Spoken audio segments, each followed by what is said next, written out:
7 minutes, and then I'll put my index finger up when you have 1 minute left. So you know what to do when you have 1 minute left. Okay. Okay, I'm Hunter Barr, I'm Neil Mascarenas. I'm Angela Leo. And I'm Muchan. and we are Burger Consolidated Capital Management. And this is our plan for the Bradley family. Okay, so let's look at your current situation. You have a good credit score, however, you have little future planning, which means little investment in education for your children and little investment in retirement. And so what we want to provide you is a plan that will give you refinance mortgage, credit card debt paid off, and sufficient funds for your children and your retirement. And so right now you have a combined total income of $135,000, and then after taxes it comes out to be $95,707. And so each month you'll have around $8,000 in your monthly budget. And then after all these current monthly expenses you can see here, your total monthly expenses comes out to be $5,500-ish. And in your information that you gave to us, we saw that some information such as gas, food, and the cell phone plan were not included. So we looked up around the average expenses for those things and then included them.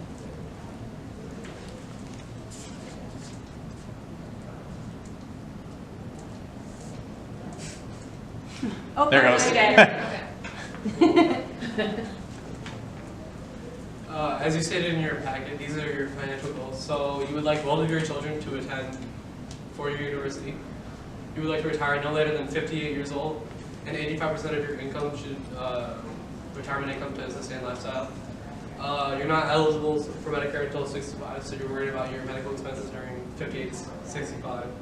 And for your house, you want to make sure your mortgage is paid off, and your children's college education is taken care of independent of one of your debts.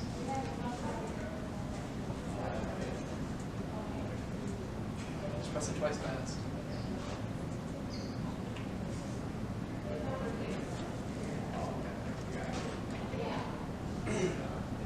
There goes. Okay, so these are just a few immediate actions that we think should be taken. So the first thing we want to do is we want to cancel Sham's whole life insurance policy. That will give us $8,062, and we'll replace that with a new term life insurance policy.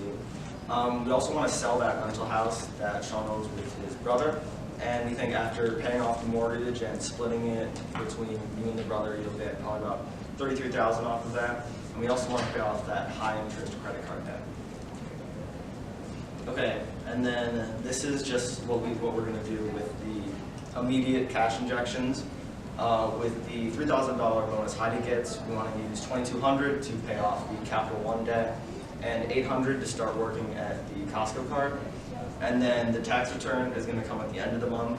And we just assume that the Costco card might compound once, so we'll use $998 to pay off the remaining Costco card, so no credit card debt, and the remaining $691 to start an emergency fund. And then with the whole life insurance policy, when we cancel that and get the $8,000, we thought that money could be used to fund the trip to Disney World. I know the family wasn't sure about that. And then also the money selling from rentals, we think that we should use that and start investing more in Sean's retirement.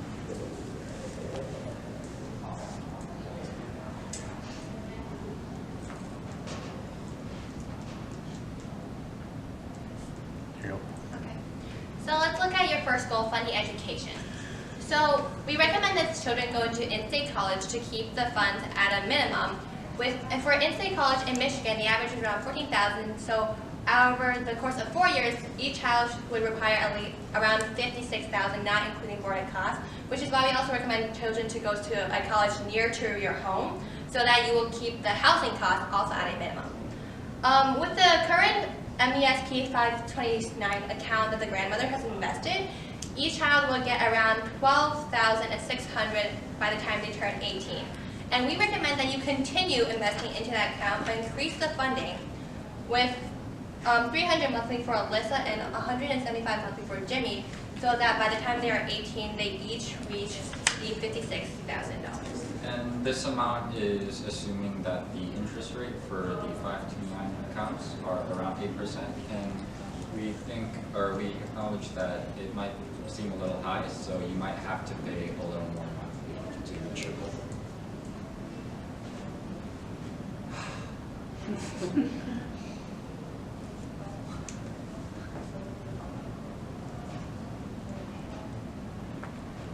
There you go. Part of it. There's a lot of.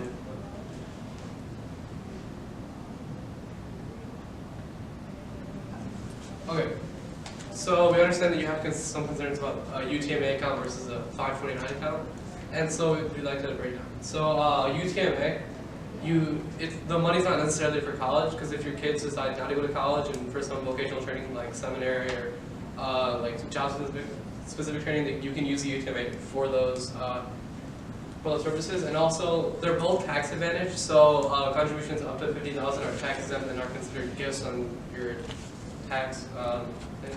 And so, but on a UTMA, any earnings on investments are subject to kiddie tax, which is essentially child's income tax, which is very low, so it wouldn't be unnecessarily a massive detriment to the UTMA plan. Yes? 1 minute. You said 1 minute. Oh, okay, sorry. So for the MASB, earnings are tax free, and since you already have an MASB 529, you should continue with that.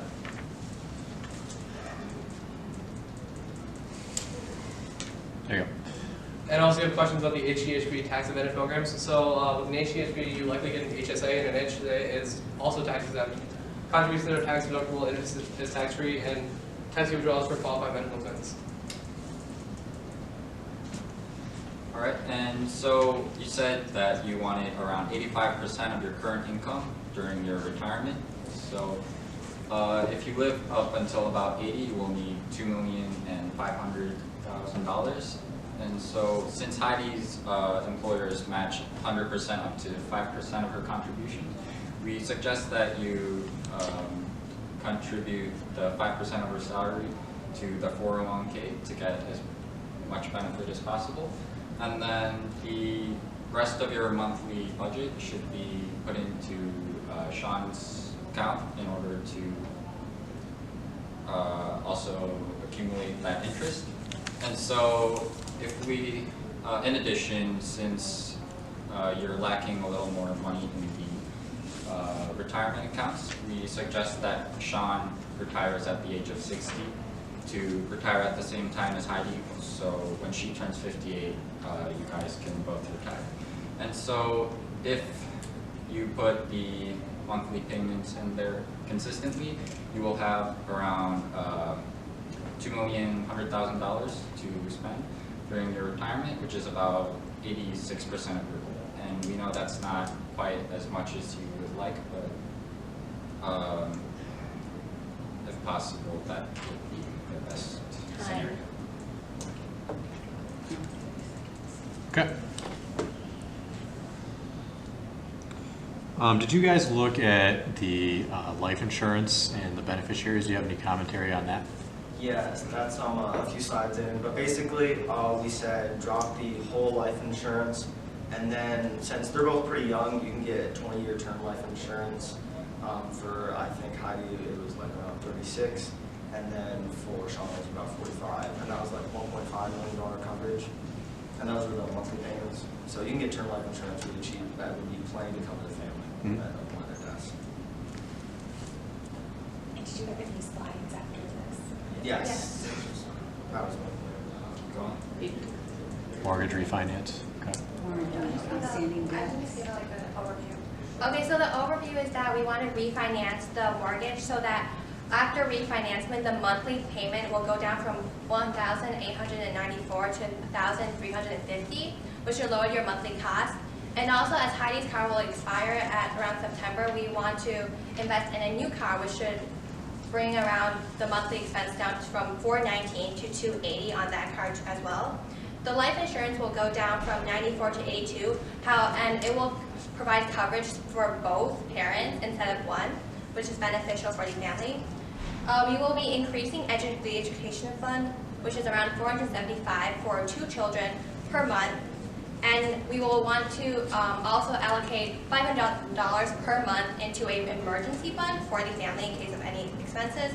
Alyssa has mentioned that she wants to pursue her softball interest, and so that is around $266 monthly, which will also add into your monthly expense. And Heidi's retirement plan will require $583 monthly. And so overall, the total cost monthly comes down to $6,544, which is about a $1,000 increase from the previous one. However, as two parents combined, their monthly income is around $8,000. That still leaves you around $1,500 for any extra expenses every month. So you mentioned changing the insurance from whole to term. What about beneficiaries? Would you keep the same beneficiaries? Yes. Yes.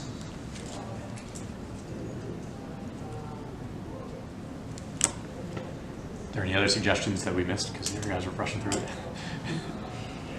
Cover it all? We did want to mention that for the retirement plan, we noticed that it didn't cover 100% of what they wanted. However, after Heidi pays off her student loan, we will have more money to allocate towards that, and hopefully we'll reach that 100% goal. Did you look at possibly moving their retirement ages? Because I think one of the slides you showed would be Heidi would retire at 58, is that right?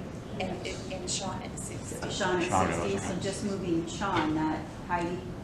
Yes. Okay. And then if you wanted to have closer to the 85% that you wanted, you could work a little longer, but that is up to you. Did you guys look at the actual investments in their plans that they were using? They use a Fidelity and another one.